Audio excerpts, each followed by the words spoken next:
Hello, how you doing? Alec here again. It is awesome to see you. So I'm still here in Sydney, and I want to give you a little tour of this place, and Matt, he knows a little bit more about it. He's gonna be your tour guide for the video, so I really hope you enjoy. This is gonna be an awesome video showing you something you probably have not seen before. Hey guys, welcome to Everleigh Works. We're here at the Locomotive workshops down in Everleigh near Redfern, centre of Sydney. Most beautiful city in the world, of course. We've got 1,800 square metres of blacksmithing awe and excitement. Starting here on the right, we've got a 1,500 tonne Davey Press, steam actuated. Squashes billets 3 feet across.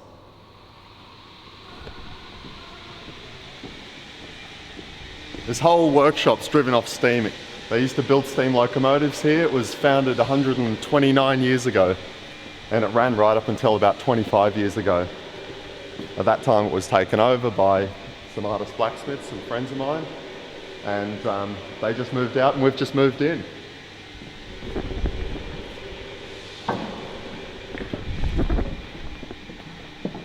Up here's one of the big furnaces that used to feed the Davey Press. Jim crane above us. The billets were so heavy the men couldn't wrangle them. That's a freaking huge jib crane. Look at that. That one's actually a gantry, I misspoke, but all the same, the crane was used to get the billets out of the furnace right in front of the Davey Press. Come on, Matt, that then made me misspeak by saying jib crane. It's 8 o'clock in the morning here, I know. Wherever you are, wherever you're watching this, it's probably not 8 o'clock in the morning, and I'm probably not a morning person. Here's So some of our what were they doing in all of these bays here? What were they making? Bay 2 here, this was all locomotive parts. So all of the forged components for the locomotives, all of the forged components for the railway workshops around New South Wales, which is a state of Australia for those of you international. They were making tooling, they were making locomotive parts, they were making dies, they were making all of their own tools to make all of the tools, which is what we're doing here. Here we come down, these are all steam hammers, 850 weight. Coke bays, each of these coke forges was lit and driven. We've got 6 of our own down the other end, which we'll show you in just a second. All the tooling's still original, it all still works. Now, have you got any steam to any of these yet? I haven't personally got steam, but it's very high on my to-do list. Very hard on the to-do list. Very I can imagine. So, can you imagine seeing all those steam hammers running again? It'd be a beautiful time.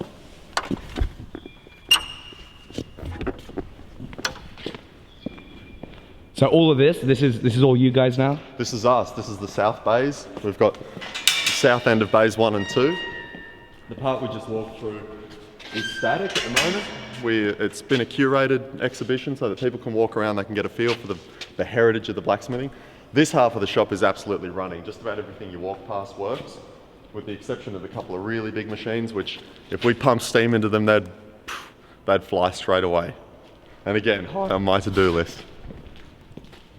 So what is it that you guys do here now? We take blacksmithing workshops. We take people out of the community. We take people from all over Australia and hopefully all over the world, and we introduce them to the amazing art of blacksmithing. We hand forge, we use some of the power hammers, we use some of the blacksmithing machinery. We have a wide range of classes, so knife making, tool making, sculpture, more creative stuff. If you can make it in steel, we want to be making it in steel here. So these are all the hand forging bays. This is where the highly skilled blacksmiths worked. They had coke bays, there was strikers for each of the trades blacksmiths. We have a couple of 200 weight massies, they're electro-pneumatic. We've got to start one up, Alan, what do you reckon? Start one up, do it.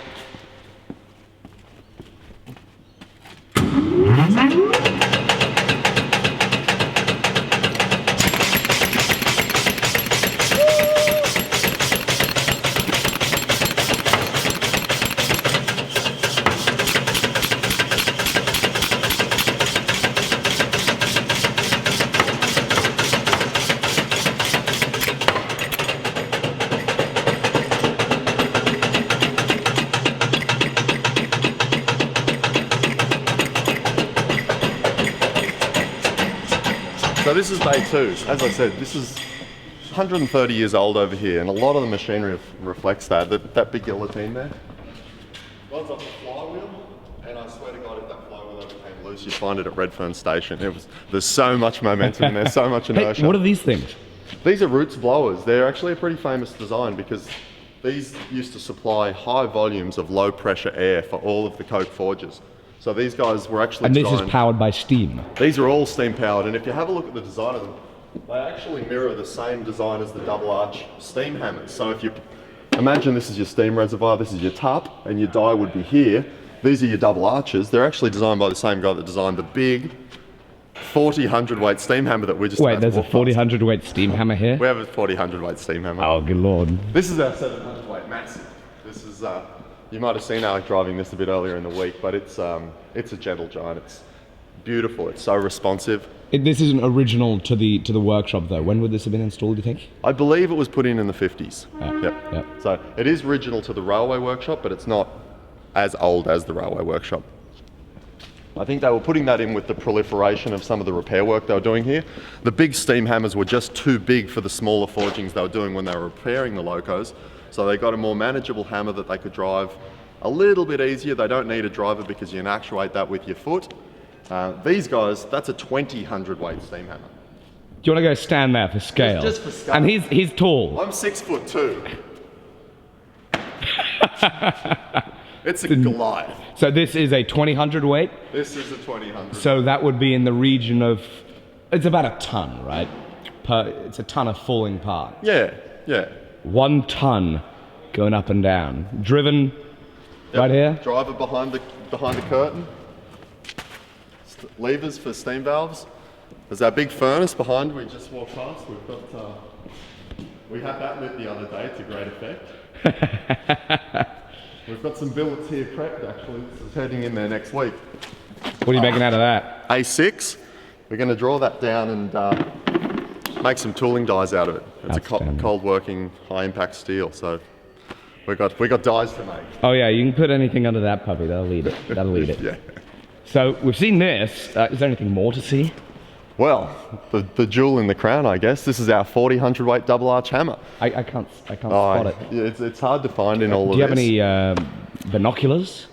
Look, if we walk in this direction, I think it might just become apparent where it is. I don't know. 2 big furnaces to feed the guy. They would have had 5, 6, 7 people hanging off a set of tongs that's 10 feet long. There's some actually hanging up on the racks here. We've got the jib crane, the correctly identified jib crane this time, with a chain loop, so you could put the billet through and it'd support the weight of the billet while you're working under the double arch hammer. This guy was used for a lot of big forgings, big single piece forgings, closed die forgings, forge welding. So they used to gather up, when they'd have offcuts, leftovers, they would pile them up, they'd get them smoking hot, they'd bring them out and they'd forge weld them under this. And it would shoot. There'd be flux and steel and debris flying out in every direction. The guys in those days didn't wear safety equipment. They didn't have glasses. They didn't have earring protection. The place was dark. It was smoky. This predates electricity, this shop. So they didn't have anything other than the natural lighting. So it was a cloudy day. It was a cloudy workshop. And most of the time it was full of smoke, full of dust, and a pretty hard place to work in an Australian summer.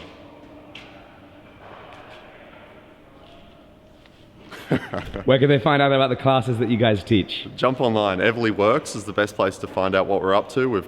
We're always updating our classes. We love feedback, so if you jump on the website and there's not something that you're particularly interested in, send us an email. Just get in touch with us. We love to talk about blacksmithing. Even if you're new to blacksmithing, if you're an experienced blacksmith, we've got courses that run the gamut, so we'd love to hear from you. And last of all, Matt, is there anything funny that people can write in the comments about this power hammer? I mean, what can we say? Because it's enormous. I mean, it is. I think, do you have a nickname for it? No, I haven't nicknamed it because I feel like it's such an impressive piece of industrial. It's an industrial monolith. I feel like that speaks for itself. But I've had a couple of people ask me if they can take it home, and I always tell them if they can carry it out of the shop, it's all theirs. I won't stop them. There we go, guys. If you've watched this far in the video, you've enjoyed it, go ahead and leave a comment saying if you can carry it home, it's yours. It's been a pleasure watching. Please go and check out Matt's stuff. It's a great facility if you're in Australia, if you're in the Sydney area. Come down, take some classes with them. It's awesome. Alec, it's been great to have you. Awesome, man.